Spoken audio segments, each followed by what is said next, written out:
Give me 1 second. How do we figure out EUP? EUP is equivalent units of production, right? Equivalent.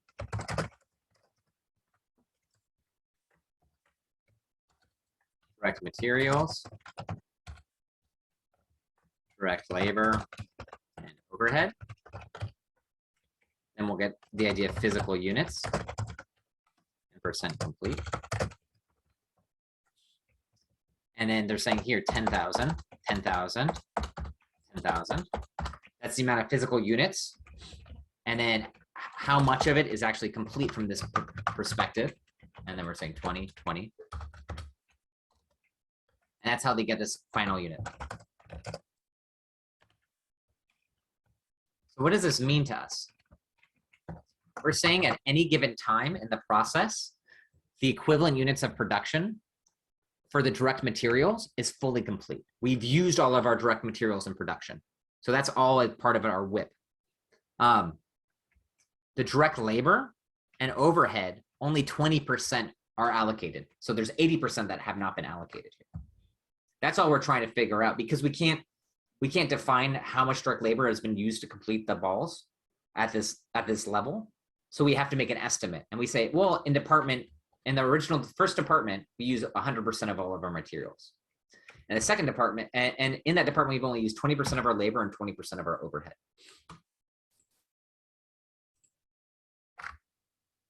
So you might be asked how to calculate this. This is how you'd calculate it. We're going to use this to show you how examples of cost in the near future.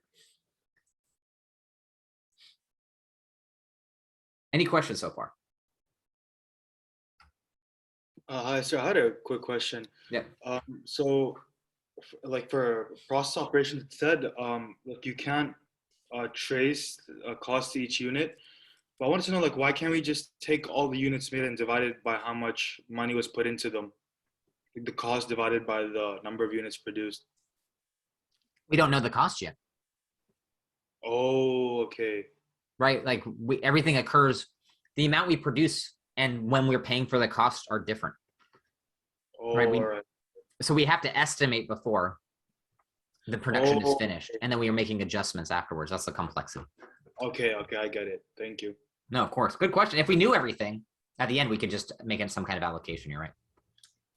Thank you. No problem. Good question. Keep the question. Any other questions? Christina? Yeah, about the EUP.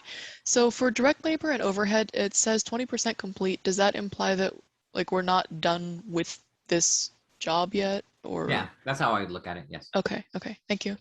There's still 80% of direct labor and overhead that needs to be applied to the jobs. Okay, I got it. Thank For the you. process. Okay. Good question. Any other questions?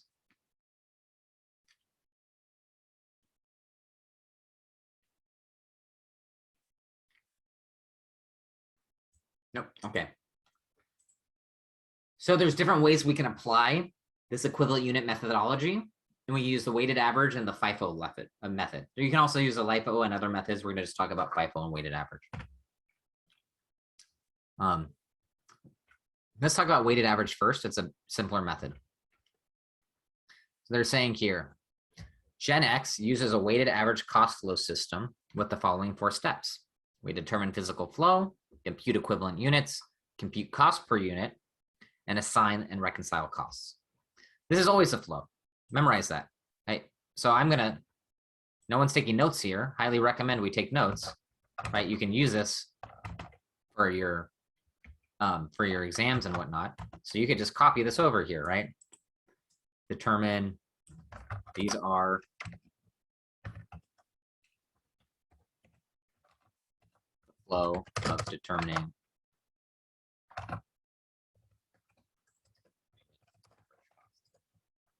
right? Let's keep going.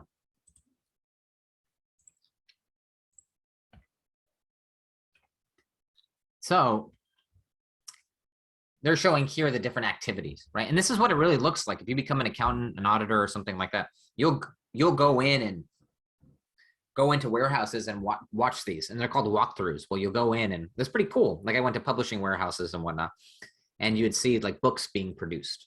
And you'd see like, oh, here's the storeroom where all the books are. And sometimes these warehouses are multiple miles long. They're very interesting.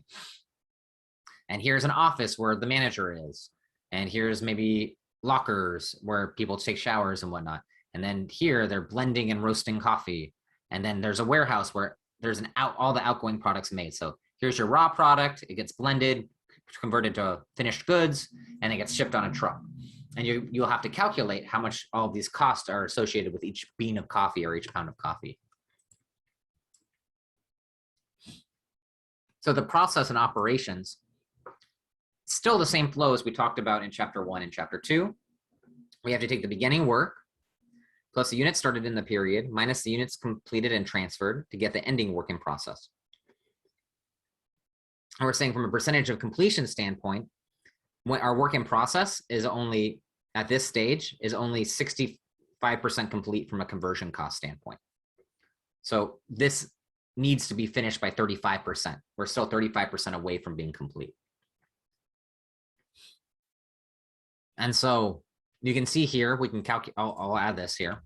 So this is all will always be given to you, the 100% and the 65%. All this is saying is like, hey, this is finished units, right? Units completed and transferred out means we finished and we moved it to the being shippable. These are 100% complete. We're saying our beginning work, that makes sense, they're done, right? So 100% complete. Our beginning work has all of the materials it needs, but we still need to put a little bit more labor and overhead into it. Like there needs to be a little work done on it. And then it says our ending work in process is only 25% complete from a conversion cost standpoint. And that's how we'll always lay it out. Like what's our beginning work in process equivalent units, our ending work in process, and then any units complete should be fully completed. And so we can see here how they calculate their costs. I want to see if I should go with this. This is a direct material costs, beginning work in process. Direct material cost is 81,000 plus the conversion costs. So total costs and their work in process. Cost during the period. Here's direct materials, direct labor, and factory overhead. That's applied at 100%, 120% of direct labor rate to get our total production costs. So how do we calculate our total production costs? If anyone asks in the future, it's our beginning work in process plus the costs incurred during the period. Right, so we can refer to slide 15, and your slide 15 for total production costs. That's the formula. Does everyone understand this formula? Any questions?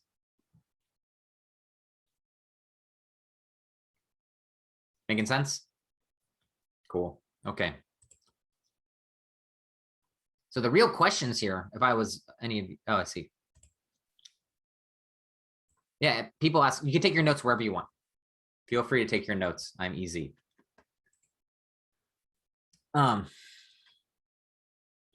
So the real question here is, how do we allocate these costs to the beginning and ending inventory? Because they're only partially complete. That's kind of the where your mind should head is. We know that there's some work still to be done on beginning and ending inventory. How do we allocate all those costs to those two portions? Any ideas? How would you go about doing that?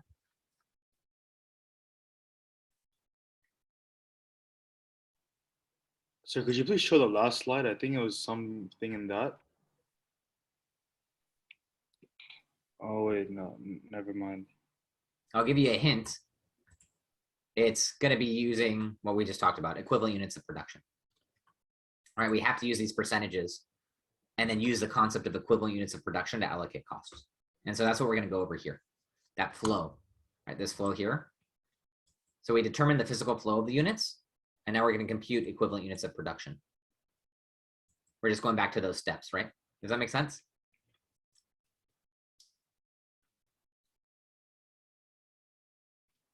So this is the flow of units. Now let's figure out right here. So we're always going to have to know this piece. It's really important. Like a lot of the questions earlier today were about formulas, and I can't stress you, like this class is 99% formulas, and you're going to just have to know when to use them. And so make sure you learn them and ask me questions while we're in class if you have questions. Unit. So this always confused me so much when I was a student. There's units to account for and units accounted for. It sounds so similar. All we're saying here is all the units that we need to account for need to be equal to everything that we actually have accounted for.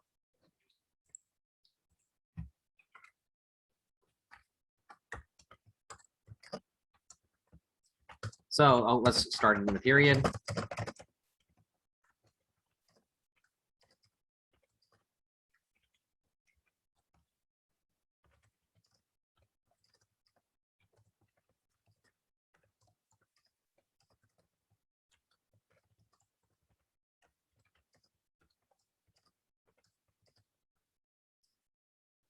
So all this two amounts will always equal.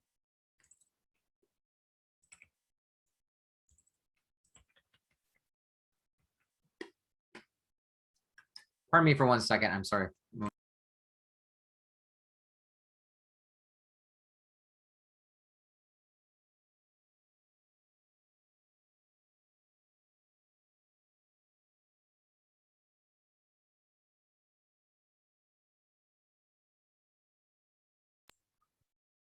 So units to account for and units to be accounted for always have to equal each other. So what are the differences is units to account for are we'll use this example. We're saying there's 30,000 beginning WIP and units started in this period are 90,000. Units completed and transferred out at the end of the period are 100,000 and ending work in process is 20,000. These two will always have to equal. All we're saying here is that at the end of the period, we should be able to reconcile what happened to these products, right? Like we started with something and we started more production. Where did it wind up? Like we started with stuff we were working on. We created new units. Where did it wind up? We either completed it or it's still in process. That's all we're saying. Does that make sense? So ways to think of this is the beginning. This is the end.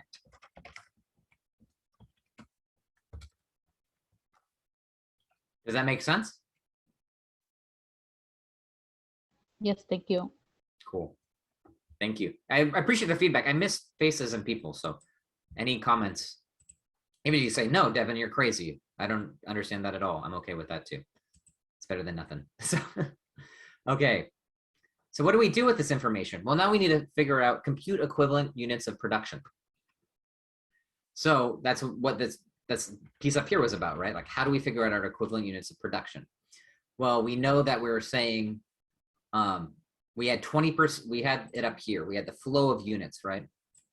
We figured that, so equivalent, we'll call our EEP for example here.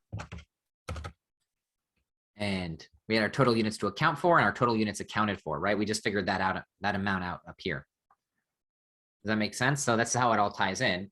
And we know that total units to account for, we know our direct materials related to beginning WIP was 100%. So we can even make it look like this. I think I can make it even more visually appealing for everybody. We call direct materials conversion. And our beginning WIP, 100% complete. Our conversion was only 65% complete.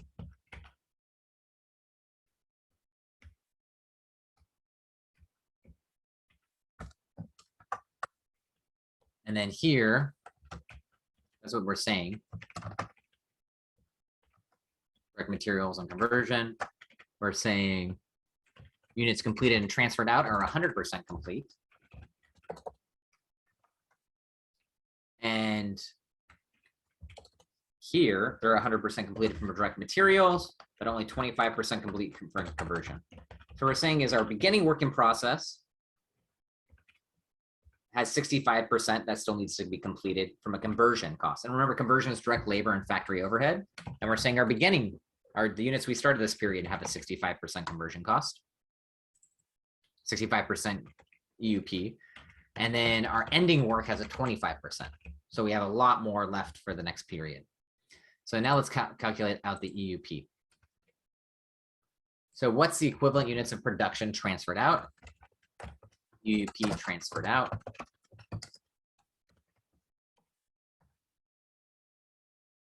is going to be, we do it on a direct materials conversion cost basis because they have different metrics. So transferred out, we have here units completed. And it's 100% done times 100%. From a conversion cost and from a direct materials perspective. So they're all done. How about ending with direct materials? Ending WIP, we had 20,000. WIP is work in process. Sorry, I still have a sore throat if I cough. 20,000 times 100%.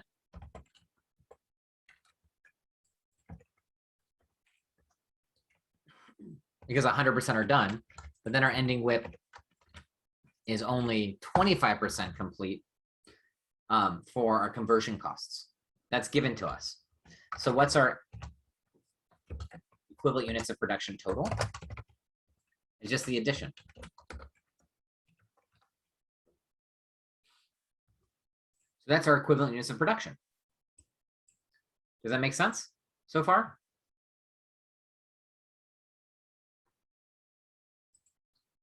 Okay. So now what's the next step? We compute the cost per equivalent unit. So how do we compute the cost per equivalent unit? This goes back to what Saeed was saying, was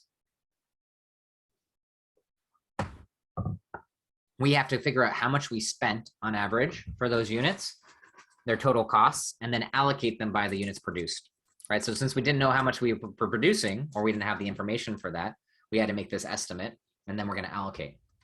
So the information we have, we pull it from this income sheet. This is similar to your homework and quizzes. What's our direct material cost and our conversion costs? So we pull it into here. Direct material, cost of beginning, WIP, cost incurred this period, total costs.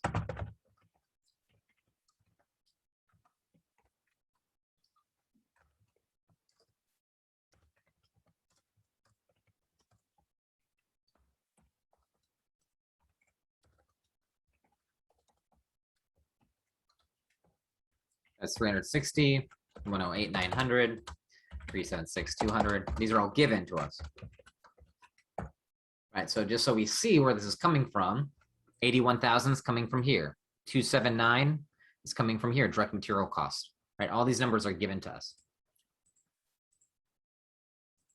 The same will be for your homework. Then we figure out what's the equivalent units of production. We have it up here. Right, that's what we calculated previously, so prior step. So what's the cost per EUP? This divided by this. This dollars. This divided by this. So our cost per equivalent unit is $3 for direct material and $4.62 for conversion costs. So we took this complex process and we were able to figure out how to allocate costs to it. Does that make sense? So the cost per unit here, right? The total cost per unit is $7.62. And we know we need to charge more than that now to make a profit. Comment? Saeed, you said something? Oh, no, I just said I understand. Okay, cool. No, thank you. Thanks for the feedback. Everyone else understanding? Cool, thank you. The check mark, thumbs up are great. I really appreciate the feedback. Cool. So that's really what we're taking away here, right? The 762, we're saying that now we know how to allocate this to each product cost. to each product. Now we just reconcile the costs to each department. So costs of units transferred.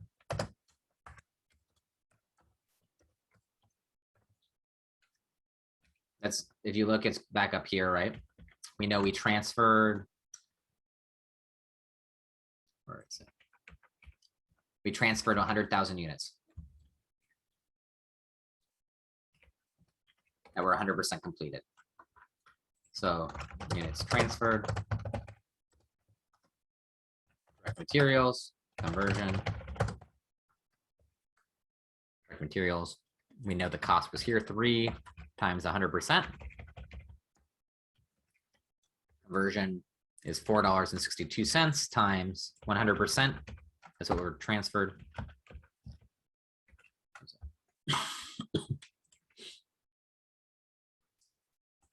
Times.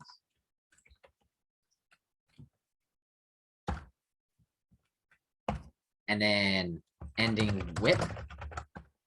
Direct material we know was 20,000 times 100%. So 3 times 20,000. And then we know that this 462 times 5,000. Total costs.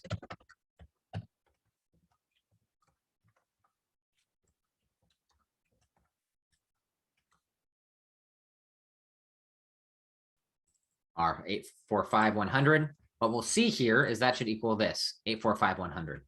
So what did we do here? Like, let's peel that back. We took a bunch of direct costs. And this is just like invoices, right? Like stuff we paid for labor, materials, and overhead. And then we were able to allocate it to departments. Right now we're able to say, oh, the blending department, we spent $762,000 on the inventory that's in the blending department. And we have $83,100 of inventory remaining in our department. So that's like, this isn't the essence of this class, is now we're able to measure and define the utility of each department and like what is happening and what's being maintained from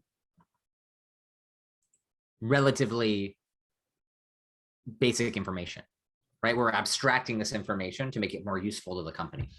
Does that make sense?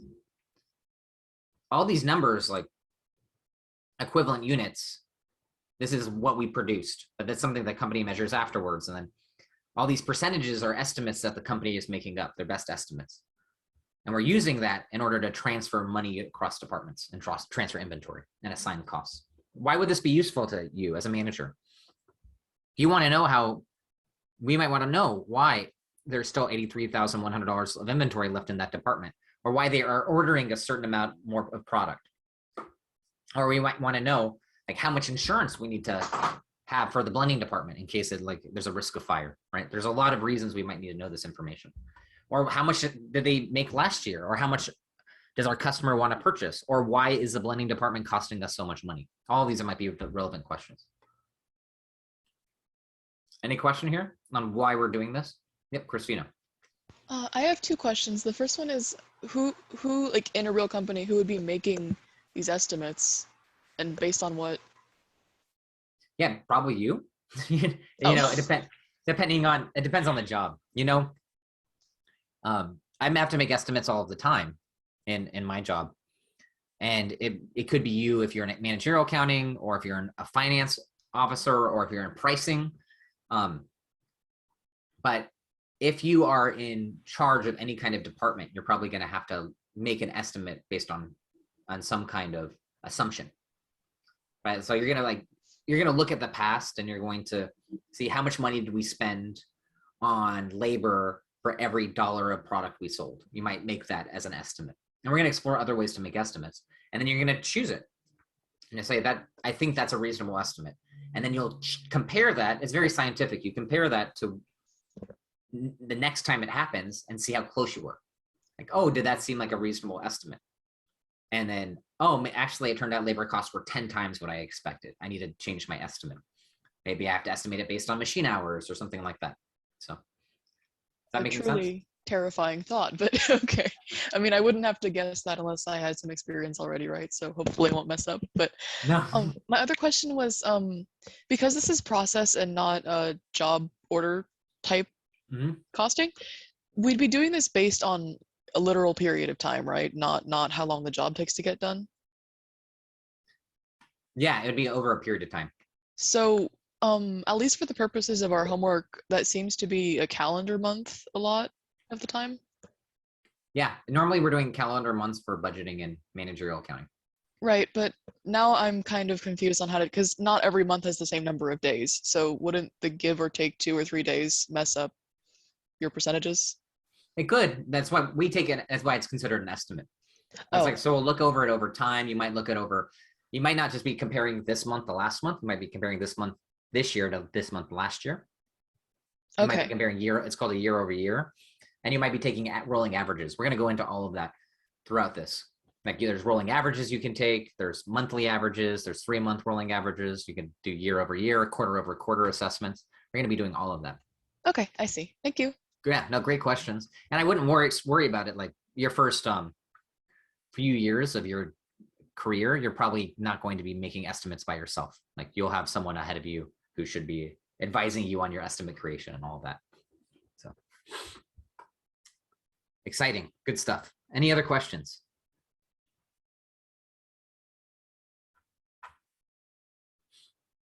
Okay, let's finish this piece up. This is a summary. This is everything we just did here. So it's all here.